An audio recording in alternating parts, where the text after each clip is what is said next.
Ladies and gentlemen, welcome. Just kidding. That was stupid. Sorry. Gosh, that was loud. Okay. Welcome to, I don't know what episode this is because we're kind of doing a bunch of things. We have our podcast Stories Behind the Shirts where we talk to awesome entrepreneurs and our athletes. And then we also talk these little bits about marketing and how to get your brand out there and how to be better at your job at getting noticed. That's kind of what I want to talk to you today about is abundance. So when you start into a niche, or let's say landscaping, or if you're going to do insurance, or if you're going to do whatever it is you do, people will go to you to get your opinion on stuff if you're the guru, if you're the expert. Now, obviously, you probably know more than the average guy at whatever it is you're doing, or else you wouldn't be doing it. And you've probably taken the steps to go and learn more than the average human being at, let's call it landscaping, if you own a landscaping business. But what are you doing for your business to be abundant? What are you doing for your business that people can see you and say, that's the guy? That's the guy I want to do my yard because he knows everything about landscape. And so that's kind of what we're going to dive into today. So when you think about marketing for your business, right? First off, we talked about having a really good logo that pops, that people understand what it means, that it's not going to like take away, like it's not a 13 color logo with like a hawk with 13 different feathers and each feather represents something like weird, or, you know, with your logo, or I don't know, like do something simple, right? Something geometric, symmetrical. Something that has to do with a cool name. And then, so that's a first thing to get noticed. But if you want to really scale your brand, and I say your brand is your company, then you need to be abundant. And so what I mean by that is you need to, if you don't have an Instagram and Facebook page, you're way behind. You need to do that. And if you say, I don't get content enough for that page, then you're silly. I run 3 Airbnb Instagram pages, and you would think it's the same house. The house doesn't really change, and we're posting on those 3 accounts. I'm posting on those 3 accounts 5 or 6 times a week, just simply because I want when people think, man, I want to go to Bear Lake, Utah, I want them to think, oh, Jonny has a place there. That's the abundance. When people think of Bear Lake, I want it synonymously for them to think Jonny has a 30-person cabin, 6 bedroom, 4 bathroom with 2,500 square feet of deck space overlooking the lake. I want them to think that. Now, if I'm not posting about it, I never talk about it, no one's going to ever know. And so then I never get that opportunity for people to come and rent my cabin from me. Right? And so same thing with your landscape page. You think you don't have enough. I mean, do before and afters, do time lapses, it's a small and simple things. It's little hinges, swing big doors, do time lapses, do before and afters, or do like a creation process where you say, this is what we designed for the Johnson family. And then we changed a few of these things. And this is a hurdle that we ran into, but we fixed it this way.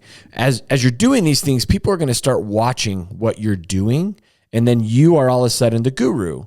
And then when they want to remodel their backyard or put a pool in or do a pickleball court, they're going to say, who's that guy we saw on Instagram? I love his stuff because he does such a good job. You then become the guru of whatever it is you do. And listen, if you're an insurance agent, like there's nothing probably super glamorous about an insurance agent, but you could post testimonials. You could post, how much you save people in money. You can post all these things. And guess what, guys? It's free. It's a free thing you got to do. You just have to go in and take 10 minutes a day and do it. Now, if you want to go one step further, what I'd suggest doing is get a YouTube channel and become the guru. What I mean by that is, again, we're going to use the landscaping idea. You own a landscape company, start a landscaping channel on YouTube on how to do DIY stuff. But then also say, listen, if you don't have time to do it, we'd happily do it. We're in the Salt Lake Valley. We're in Idaho. We're wherever, right? But you want to become synonymous with whatever it is that you do well as the guru. Because then people don't question if you know what you're doing when you're putting in their pool, when you're remodeling their basement, when you're doing these things. And honestly, I talk a lot about landscaping and constructions because no one's really doing it, right? There are these awesome women You probably follow a couple of them, like awesome women that do DIY projects in their house, and they'll like rip out their counters and then they'll put in new counters, and they've got like 500,000 followers because people love that stuff. And I wonder, like, why in the heck are these construction companies not doing that?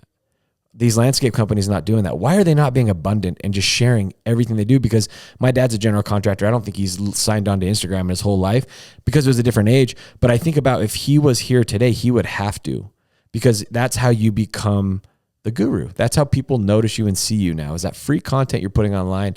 And then, like I said before, if my dad were still he was still in the construction course, construction trades, a general contractor, and he was to go to homes and he would do a time lapse or a little bit of a time lapse of a project, like putting together a shower or tiling a kitchen or finish work, baseboards, or like doing a wall, like those stencil walls, that would get so many views.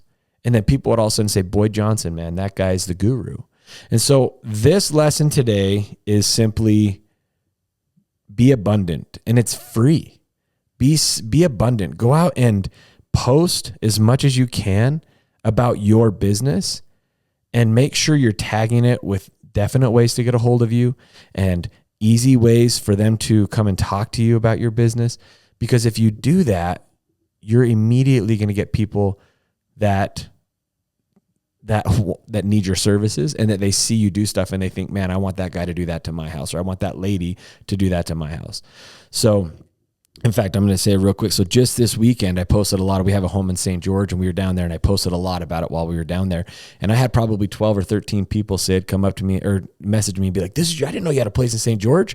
Man, we go down there a lot. We're going to start renting your place. And I thought, dang, kind of missed the boat here, because I post a lot about our Bear Lake property. I don't post a whole lot about our St. George property, but people go to St. George all the time, especially right now. St. George is a little southern, like a little warm area in Utah, a lot of cool hikes and stuff. But so that just goes to show that if I would have been more abundant in that house, it probably would be renting out more.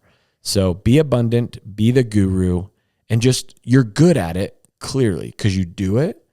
So now you just got to take a little extra step and do some, user-generated content where you're holding your phone, or put up a time lapse, or do something so people know what you do. People aren't using you because they don't know what you do. They don't know you're good at what you do. And then when you tell people, hey, I'm a realtor, right? I'm a realtor. And they're like, cool, so is 400 other people. But if they see you, how quickly you transact a home, if they see how you go in and you're selling a home, and you say, man, we're going to stage this differently, and they see you do that and help your clients, and you become the sales guru, it's going to help you. It's going to help your sales. It's going to help your validity when you're, especially, real estate right now, there's tons of realtors out there. How are you going to set yourself apart? So my advice today in the marketing spot of your business is simply this: be abundant. Make it so that whatever it is you do, is synonymous with that vertical, with your industry, right? If you're a dog groomer, post a ton of videos about how you groom dogs and how you do the best job and how you make them look like whatever. Make it fun, but also make it known that you know what you're doing and you're the best at what you do. So appreciate everyone. Quick plug. We are giving away a trip to Punta Cana, Dominican Republic, the Royalton, all inclusive, for 2 people. We're giving that away in about 3 weeks. So if you love listening and love this free content, simply just go to liftthreads.com and find your new favorite clothes. Appreciate everybody. Thank you for listening.